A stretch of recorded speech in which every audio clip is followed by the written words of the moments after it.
Yo, this is Z. Like I said, I post all different kinds of stuff, just mainly stuff that I do. Well, I've had gotten two surgeries. I've had two fusions. I've had 3 discs removed in my back, and since 2009, I don't think I've ever gone a day without my pain being at least a 5, even right after I take medication. So lately I've been taking like 7 pills for the pain. I was taking something every 4 hours. 3 ibuprofen 800, 2 oxycodone 5 milligrams, 325 Tylenol in it, and 2 muscle relaxers.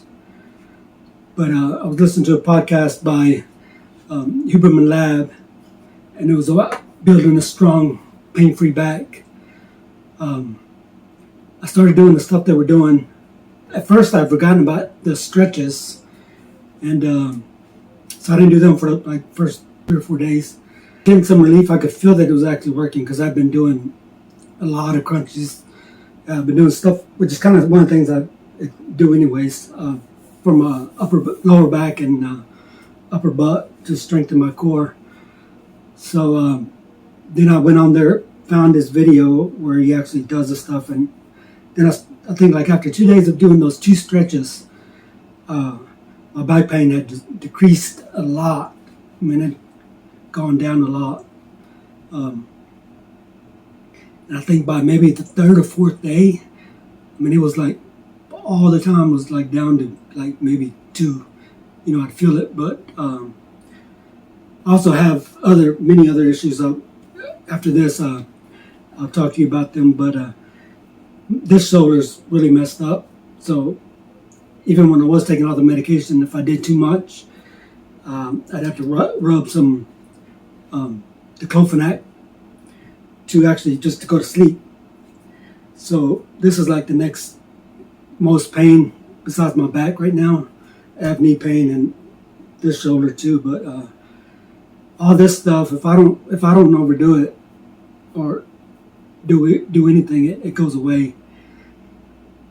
And I don't know how it would affect anybody else, but I think it's worth a try. I mean, you don't need any equipment. You don't have to be in a workout uniform. You can do it in your work clothes or any kind of clothes. But yeah, I think I filmed part of this video like 2 weeks ago, and that was about a week and a half after I started doing them. And before I started doing that, I was having to sleep on my recliner at least part of the night, and then I was trying to sleep on here. I couldn't sleep on the bed. I slept on the bed last night with a memory foam topper, which used to be too soft, and it's still the pain. I mean, it's some of the times, like when I'm walking around doing something, it actually makes my back feel better. If I try to sit down for, more than a couple hours a day, it'll still start hurting. That's what does it the worst. But if I'm doing something, as long as I'm not lifting stuff that's too heavy, I mean, my back, it just feels fine. I've stopped taking like any pain because my back hurt, any pain medication. So like I said, my shoulder been hurting, so I take something at night. Because by the time at night, if I'm doing stuff, my shoulder will be hurting more. But I don't really take it because of my back pain. Like in my spine, it's like all that pain is gone, and I still have a lot of muscle stiffness, and I feel that, and I still get sore from doing stuff in the muscles, but it's not the pain from my spine that I used to have. But yeah, I think it'd be worth a try. I'll put the link in the description for the Huberman Lab, and he does it too. But I'm going to tell you a little bit myself in the next video from here, so that kind of what's wrong with me, and then I'll get into showing you what I do. Really appreciate y'all. Hey, this is Z. Gonna say a little bit about myself, but my channel is about most of the stuff I do. Trying to start a business milling my own wood. I get local logs from trees that would be cut down and turn them into usable lumber. I don't have an actual mill yet, so it's been hard going. But I also breed bulldogs. It's been my passion since I was a teenager. Also, I kind of do remodeling, but I can only do certain jobs because I can't lift a whole lot and I can't work a whole lot, at one time. Let me get y'all some information about myself. So in 2004, I fell asleep at the wheel, went off the road, truck hit an embankment, and instead of going over it, it rammed into it, and then it started flipping. Didn't have my seatbelt on, and the airbag didn't go off. So the initial going forward, I hit the windshield with my head. I got you can feel where the skull was fractured. I also, the steering wheel from hitting my stomach ruptured my liver, so I had internal bleeding. Where the truck landed, you couldn't see the truck because it was right before getting to a bridge, but somebody saw me go off the road. It was like 5 a.m. I had stayed up all night. So the people that were behind me called right away, and the only memory I have is being real sleepy. And then they said that when the cops or paramedics got there, I was already trying to walk up from the bottom. There was almost no water at the bottom, so they said if there was and I was passed out, I could have drowned. But they said I was already trying to walk back up. When they take me to the nearest hospital. It's a small town in Tennessee. And they took me out, said I had cuts and bruises. I had real big cuts on my legs, but I guess they couldn't see them. And they were going to release me. So as I was walking out, I collapsed. My lungs collapsed from the internal bleeding. So they, had to keep me alive by giving me CPR. I got flown to the nearest hospital in Chattanooga, Tennessee, and they went in there, got in some cut from here to here, got a zipper, what they call it. They went in there, sewed up my liver, stopped the bleeding, and sewed me back up, and they gave me, I think it was almost the same amount of blood that you have in your body. They gave me that much, and that much of water too. But after the surgery, I went into shock. My heart stopped, and I had to use the paddles to get me going again. Nobody knew, including myself. I had given blood many times before, but I was never told. I don't know, they just don't check for it. But there's some people where you not only have to have the same type of blood, it also has to have the exact same type of antibodies. And what they gave me didn't. So my body tried to reject it and went into shock, and that's why my heart stopped. I didn't find that out till I had my back surgery. They took my blood, and so they could try to find the right blood to have it while they did my back surgery. Anyways, they told me they couldn't find it, and they told me about the antibodies, and I'm supposed to be wearing some kind of bracelet too, so that they know not to give me blood unless it's the same type with the same antibodies. Anyways, the whole time I was there at the hospital, I guess I was in and out, but I don't remember. I kind of remember tidbits like here and there. And then I really woke up and stayed awake about 2 weeks later, and I didn't know that I had been in an accident. Even when I was thinking, I didn't know I was in an accident. Even when I remember the stuff, I remember people coming in to see me. I didn't remember I was in an accident, and I don't remember if anybody said that. I was just trying to get them to take me home because the whole time I was in the coma, like felt like I was being tortured. So I wanted to try to get them to take me home. You know, I covering everything. I had a trach tube that I kept pulling out to try to get away because in my dreams I was being tired. So the scar tissue got real bad.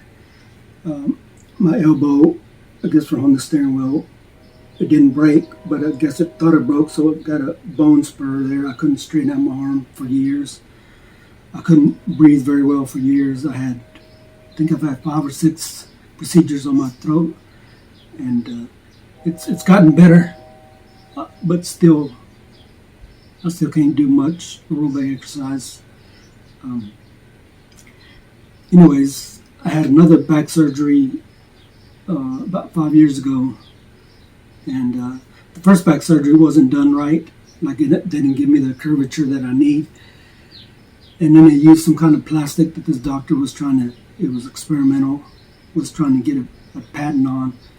And so I had a lot of pain afterwards. I think probably had more pain from that back surgery than the pain I had before the surgery.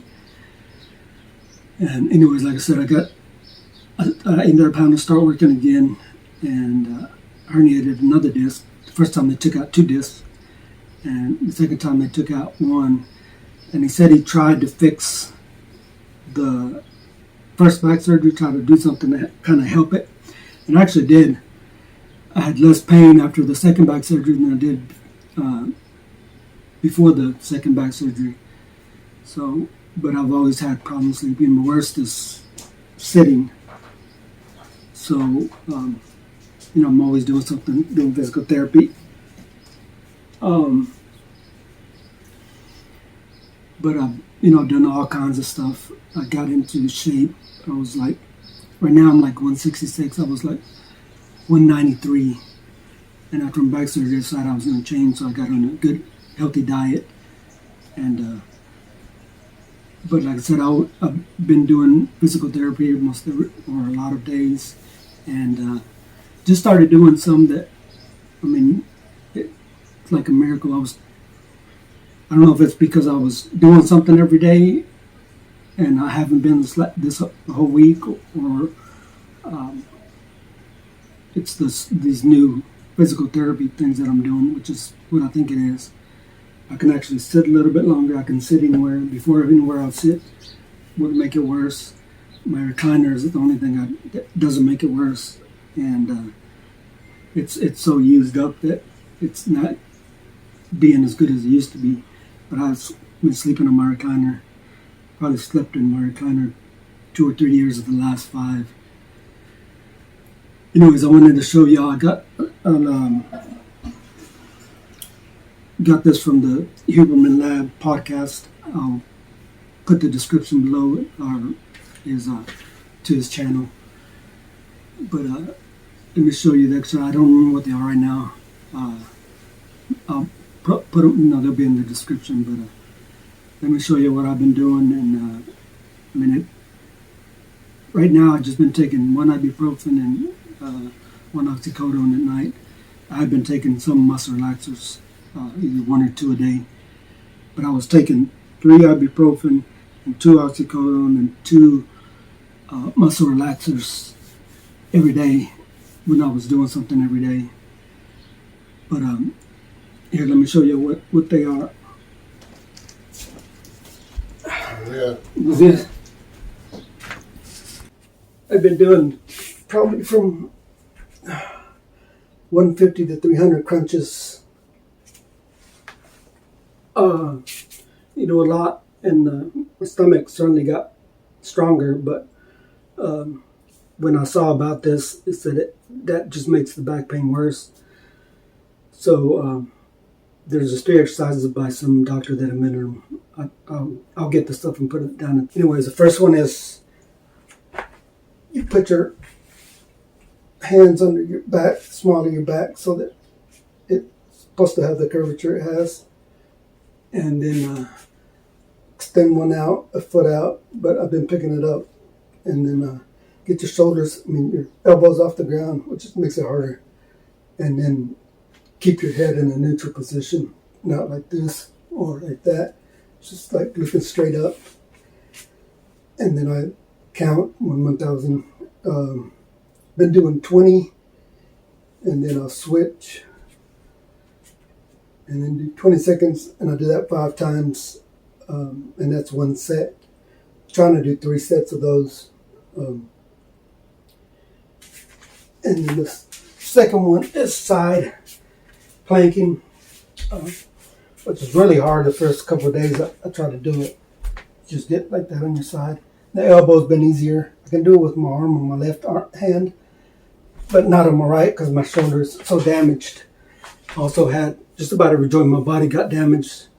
Both my biceps tore, tendons tore in my shoulders, and my elbows. My right shoulder's been real bad. So I've been doing this on my elbow, 10 seconds each side, and 5 times. And then the last one is, and these are muscle building exercises. But I've been doing I don't know what you call it, Superman. And then I go down, hold it for 1 second, go down again, hold it for 1 second. Both sides. The ab one, I can feel it in my stomach from doing it all week, that it's actually working my stomach just doing that. And that's the 3 from this doctor that invented them. And then he also added, first one you get like you're doing lunges, and whichever foot is back, you get the opposite side hand, and you twist your pinky as far as you can, and then extend up as far as you can, like stretch as far as you can reach. And once you do that, squat down a little bit, keep your back straight, and also keep your head in a neutral position, and just stretch. And I usually just count 1,000, 2,000, and I've been doing 20 seconds, and then you switch over to the other one, do the same thing, and you can do it however many you want, 5, 10, whatever. There's like no impact. You're not like it doesn't hurt you at all to do it.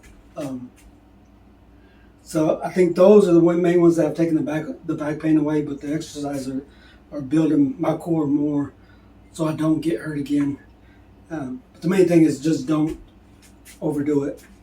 The next one is I've been calling the Cobra pose, and get your toes out where you're flat like that. I think it makes a difference. And then all you do is just lift yourself up as far as you can. And I've been doing it for 20 seconds. I do those 20 seconds 5 times, and I count that as 1 set.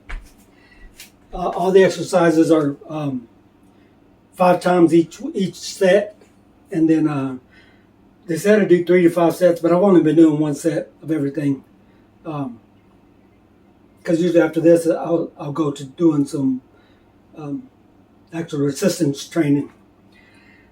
But yeah, those, I don't know. And then everybody's back problems are different. Nobody's back issues are the same, so I don't know what it is about mine. But like I said, it was since 2009. Like I said, I don't think I felt one day where it was like less than 5. Normally it's like a 6 and 7. If I overdo it, it would go up to 9, 10. Known about this when I initially herniated the disc, I think it would have been better to not do the surgery, and I probably wouldn't have had to do it. Because now, the fusion that's already fused is done. The first back fusion wasn't done right. I had a lot of pain from it. And then the second time I got a fusion, he said he tried to, because they didn't put the curve on my back like it should have it. And the second doctor said he tried to kind of fix that as much as he could. And it did. It helped with the pain from the first one. the second one, and that allowed me to kind of get back into shape. I was like 193 pounds right before I had the second surgery, and then changed my diet. Started to do what I could, anything, just some kind of training, mostly physical therapy training, kind of.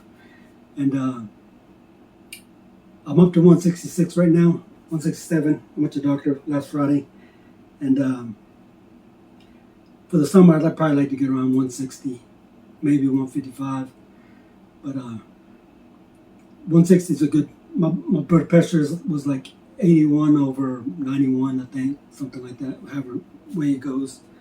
So all that's fine, but yeah, watch my diet. I hadn't, usually during hunt season I don't, but I'm trying to get it back where I need it, and so like I said, maybe drop 7 or 8, 10 pounds or something like that.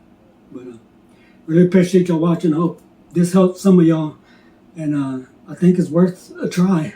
I mean, I've tried a lot of other stuff, and nothing has come close to what I got now, which it almost seems like I was sick and now I'm cured. But I hope you have a good one. Appreciate y'all.